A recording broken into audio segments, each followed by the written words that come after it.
Good afternoon. This is Rich Nass, Executive Vice President with Open Systems Media, and I am also the leader of the company's Embedded Group. And I'm here for our weekly discussion with Ray Zinn. Hello, Ray. How are you? I'm very fine, and thank you for asking, Rich. You're welcome. As you know, Ray is the longtime founder, CEO of Micrel. He's an author of a book called Tough Things First, podcast by the same name. Just Google that stuff, and you'll find him very easily. Every week we ask Ray about something that's timely, and this week we're going to talk about trade shows and conferences. Is there a need for them? Why do people attend? Frankly, why don't people attend? And why are they looked at differently in the United States as opposed to outside the United States? So, Ray, I was at a conference last week. I won't name the conference, but it wasn't that well attended, frankly.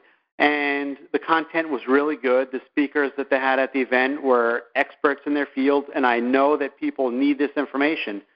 And I want to know why they're not attending. So when you were the CEO of Micrel, and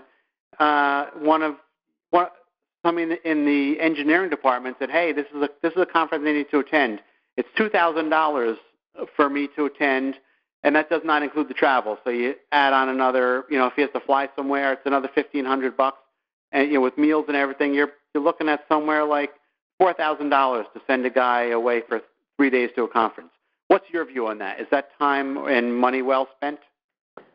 Good question, Rich. It all depends. I've long held that I think these things are boondoggles. It's a way for the guys to connect. It's a way for them to get out of the office and kind of have a little, as you would, vacation on the company. And I don't think they serve a lot of good, except for them individually as they connect up with their friends or other people they want to connect with. So I've always viewed those as more of a waste of time. Granted, they do have some very fine talks that are given, but as we both know, you only remember about 10% or so what you heard, and so by and large they're boondoggles. And I've been involved in these conferences for years, and I'm just being straight with you. I mean, it's my long held view that they're more of a waste of time. But that doesn't mean that they don't serve some good. They obviously are good for small companies that don't have the sales force that would like that walk-in traffic where they can get some contacts. But the large companies, who are the ones, by the way, that fund these big operations, I don't see any benefit to them at all. I mean, other than for them to make a presence there. And it becomes more traditional than anything else. We have the traditional, shows that are put on, the sensors, the Semicon, in my industry anyway. They're a lot of vendors there. Okay, but I'm not sure that it does a lot of good, other than handing out free stuff and chance for people to go to lunch and execute an order or something. But that's kind of my view. It'd be 40,000 foot. Okay, so let me stop you right there, because that was exactly the opposite of the answer I was expecting to hear from you. So how is an engineer supposed to stay up to speed on the latest technologies if you don't let them out of the office? Well, there's the IEEE. They have those conferences that they can go to where more time is spent just in doing lectures and presentation, the reliability conferences. And so, there are a few of those, and I think they do serve some good. But I'm just giving you my 40,000 foot view. I mean, I think by and large it's just more of a boondoggle. I mean, these guys go around and connect up with each other and so forth. And I'm not sure that they do a whole lot of good. As I said, I've been running a company for close to 40 years, and I haven't seen much payback on my guys attending, other than they insist they get to go because they think that's part of their learning, part of their education.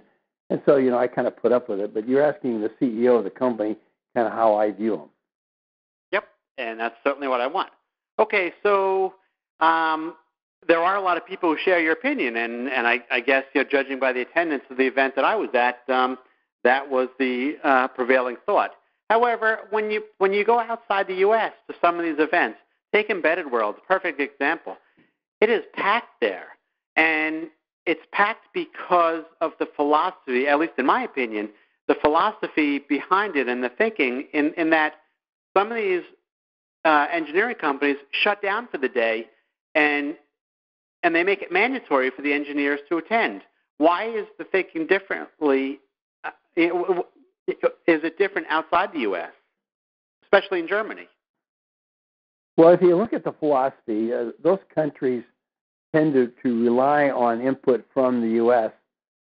to get their information. So they're more inclined to want to go because they do rely on the G2, as they say, that they get at those conferences. And so they're better attended in the Eastern, like Europe and then Asia, because they are gathering information. So it's like a place to get the G2, what's going on. Because if you look at Silicon Valley, for example, it's kind of long held as kind of the hubbub of what's going on. And you know that there are going to be some companies there from Silicon Valley, and so this is a way for them to connect up with what's going on. So it's more G2 than anything else. Okay. Well, as a person who puts a lot of these events together, I hope your opinion is not widely shared. And any suggestions on how we can make these things more attractive and make them not appear as boondoggles? Well, that's a good question. I wasn't thinking I was going to be asked that question as to what we can do to improve them. I know that from my background or my experience that there's a lot of standing around, okay, and the vendors are. They're more just standing at their booth. If you come over, they'll talk to you.